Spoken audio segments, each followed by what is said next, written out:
Hi, I'm Chad Ezekiel. Welcome to Help on Demand Live. Today it's John Newmeyer and I, where we're going to talk a little bit about creating relationships and fostering relationships within the health business. So whether that's health insurance companies, providers of different kinds, as well as brokers. So we're going to dive into a lot of those topics today and maybe kind of have some fun. other industries or something. Yeah, absolutely. So, John, I know you've been in a couple different parts of the health industry. How do you think about relationships, and how did those organizations go about that? Well, in the health world, Right. take for hospitals, for example. I mean, highly competitive, right? It's like here we have multiple hospitals, but how does somebody get that personal feel that Right. that they're really getting that one-on-one care, that there's really truly a relationship? If you're a doctor, it's you walk in, write a prescription, and walk out. Not a good relationship type experience. So I think it's critical, like it is, anywhere, that when I know you care as much as I care, then we've got a good relationship. Right. Yeah, let's define that for a second.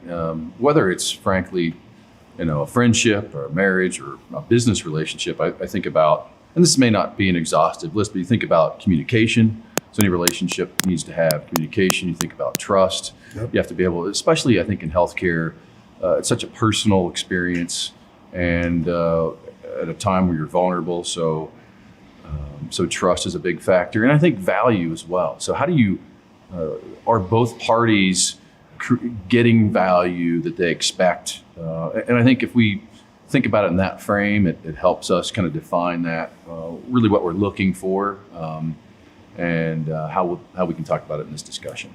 Well, and I like you said value. I mean, everybody rates value different, right? Right. I mean, Right. value to one person is strictly financial. Right.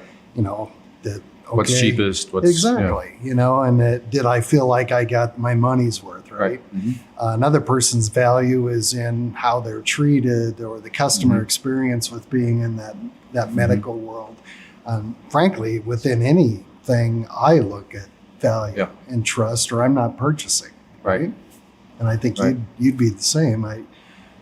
Absolutely. Yeah. Well, I think about, if we think about the health insurance side of the industry, I think there's, you think about relationships that they create. There's a lot of them, right? So they have relationships they create with hospitals, pharmaceutical companies, physicians, their customers. Obviously, all those things wrap around to satisfy the customer. It's a very complicated,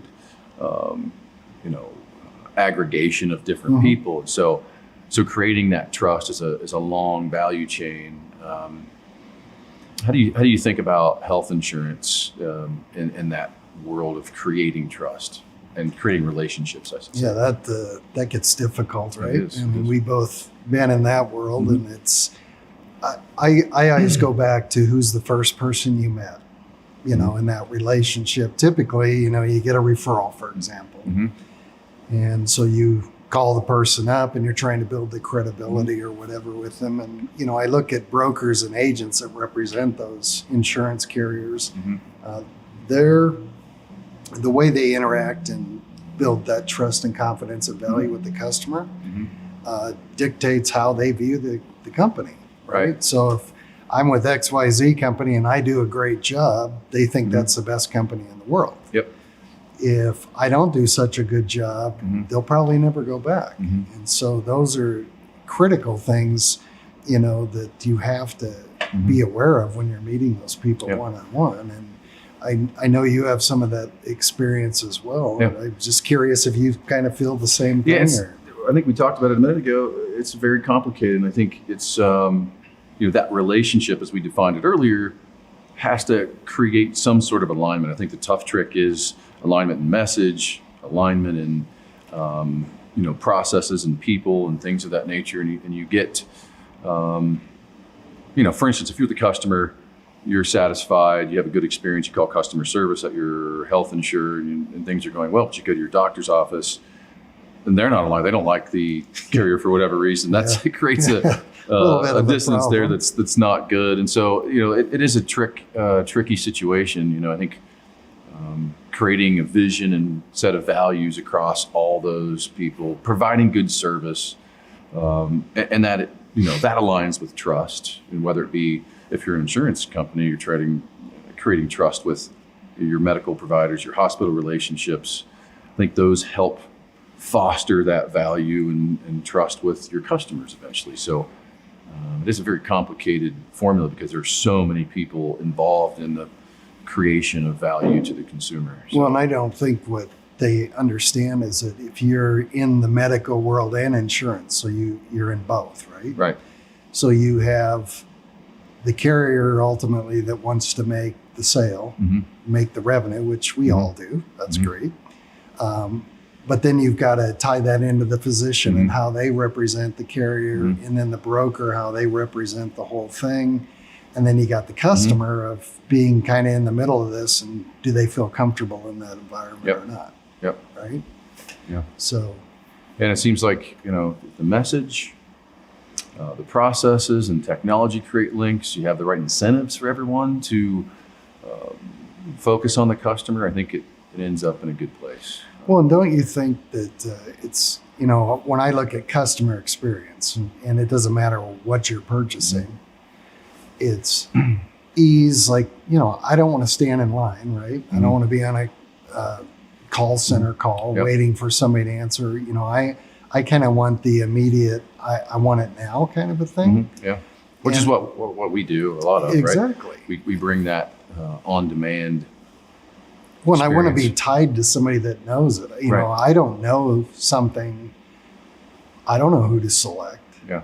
I don't know if that's the right physician. I mean, I can talk to other people and get referrals or those kind of things in. But, you think of somebody now as transient as the world is now, right? I mean, you and I can work pretty much anywhere we want to work today.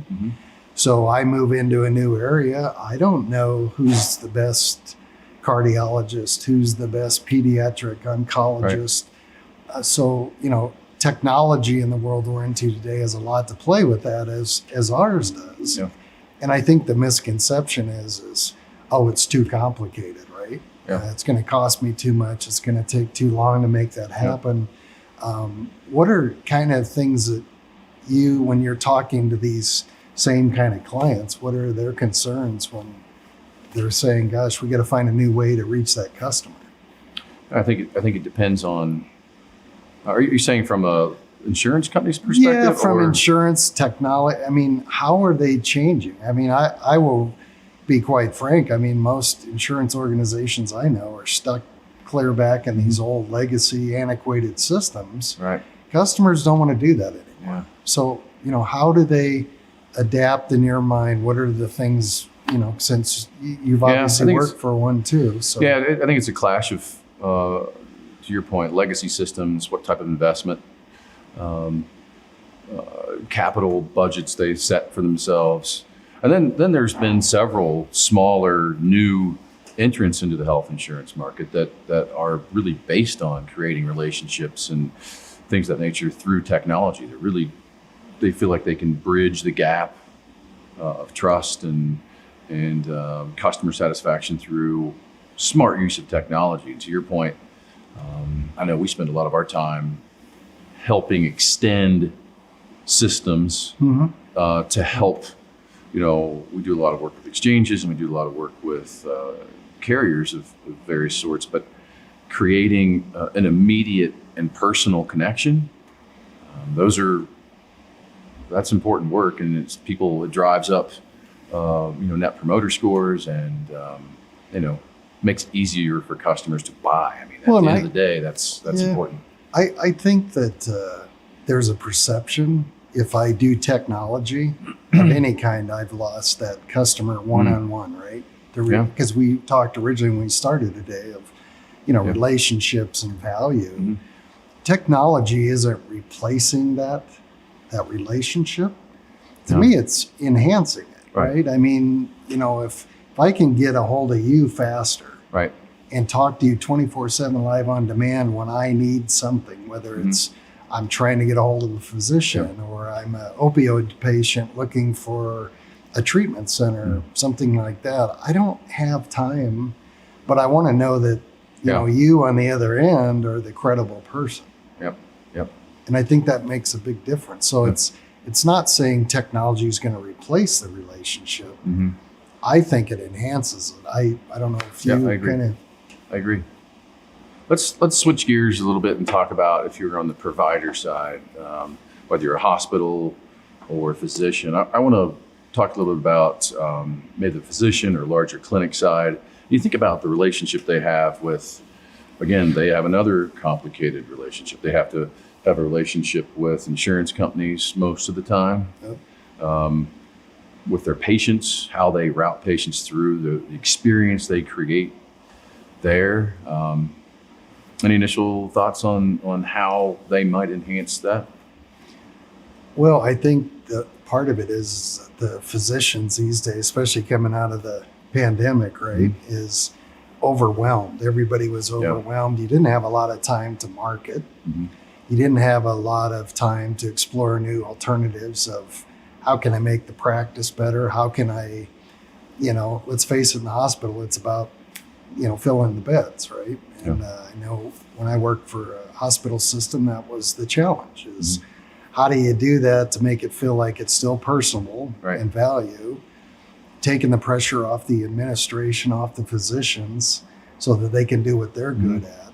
And so, I look at technology from that standpoint of not the cure-all for everything, but I think it's a good start.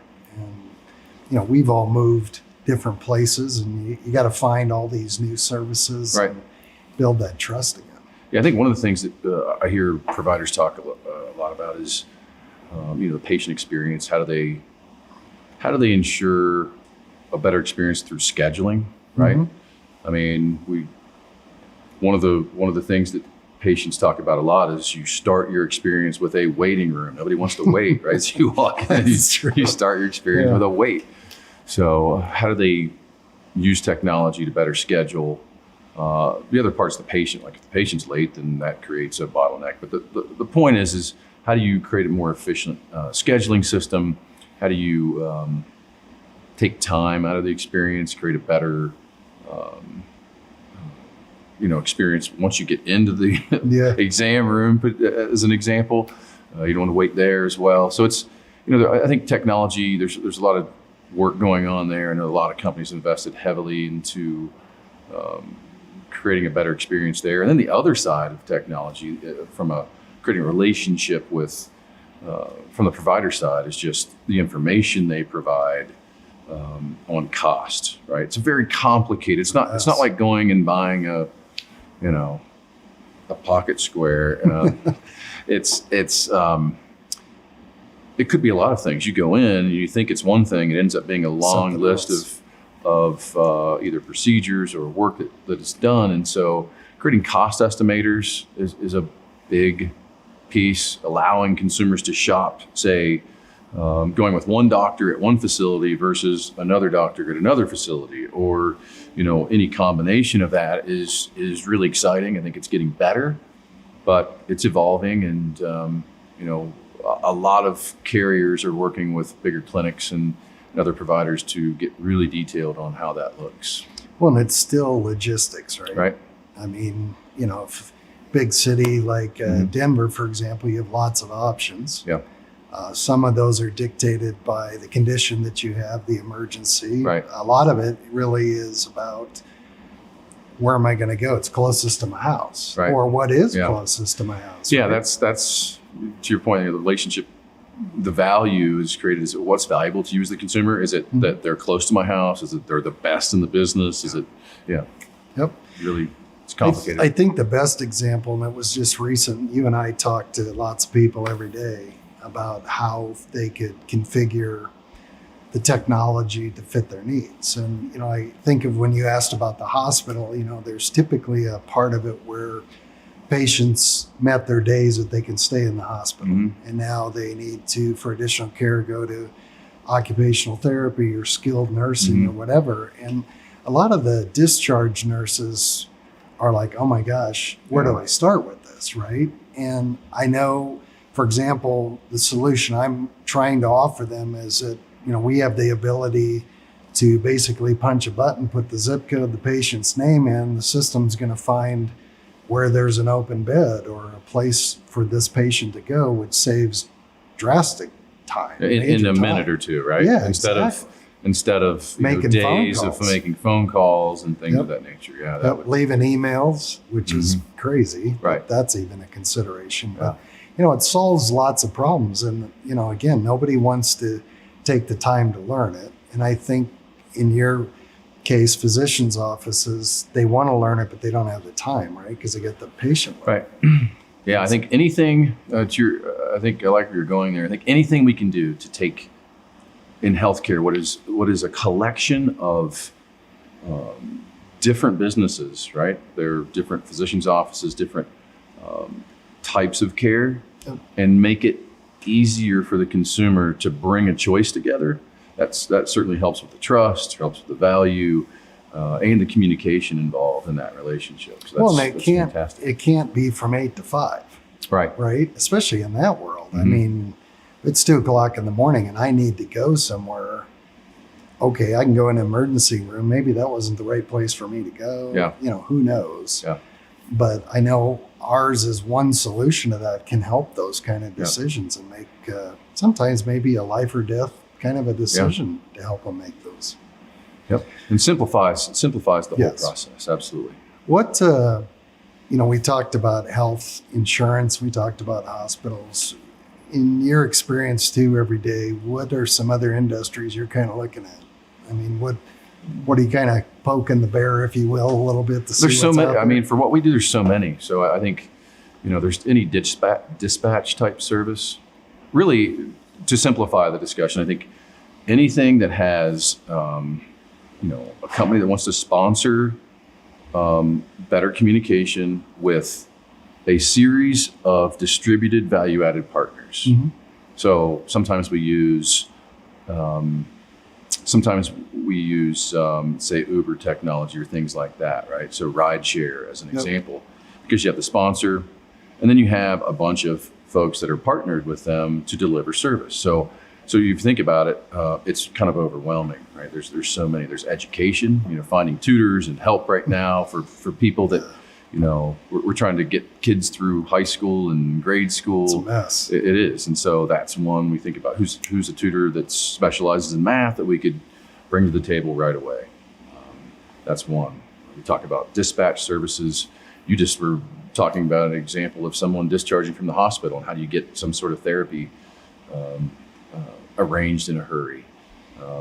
We talk about property and casualty. How do you think about if you're in hurricane season and a hurricane hits, unfortunately, then how do you get a bunch of insurance professionals into that area in a hurry? So there's so many opportunities. It's really getting the time, frankly, Oh, to sit down with people, to talk about what their challenges are, and to find a solution potentially. And it may not be, but a lot of times we're finding an awful lot of folks that can actually look at their business in a different way and bring a solution that uses, as we talked about earlier, uses technology to bring people closer together at light speed. So that's really Well, and there's a perception when you hear technology, Mhm. it's going to take years to get it done, right? Right. Or, you're the CEO of the company and you're like, look, I need results like now. Yep.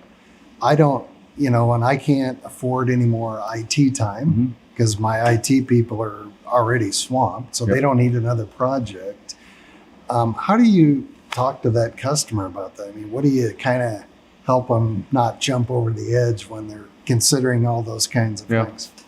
Yeah, I think it's every business goes through a series of changes, right? Change creates an opportunity to look at your business differently, look at the problems you're facing today. And so, really the trick is to find people that believe they have a problem and want to engage in the conversation. So it's a never-ending cycle. Oh, Things yeah. are always changing, and a lot of it's just timing. So how do you reach enough people? How do you engage in a conversation for them to trust you? We keep talking about relationship, to say that I'm just here to help. So tell me what your challenges are, and maybe I can help, maybe I can't. So it's just kind of, that's the starting point. And you just figure out where people are. I think the difference with how we approach things is we're more of a strategy organization, Yeah. right? I mean, I don't know anybody that we're kind of like the physician, right? You go in, we don't know how you're going to treat something, Doctor. right? Yep. Until you ask some questions. And I think that's always a great place to start. So, what are your challenges and what are the opportunities, and, and cost wise, let's put all that away for right now, because we don't know if there's a fit. And I think that's when you talk about trust, Yeah. I think that's critical, because we may not be the right solution, and to tell somebody, hey, we can't help you. Yeah. This isn't a good fit. I think sometimes people go, really? You're not going to just kind of try to pound me in that square hole as a round peg, Yeah. So, John, I appreciate our discussion today. We talked, it was good. it was good. We covered a lot of different topics as it related to relationships within the healthcare industry. I think there's it's a very complicated business. There are a lot of interconnectivities, and we think about, as we define relationships, it's the communication, it's the trust, it's the value created, and I think that's what creates alignment.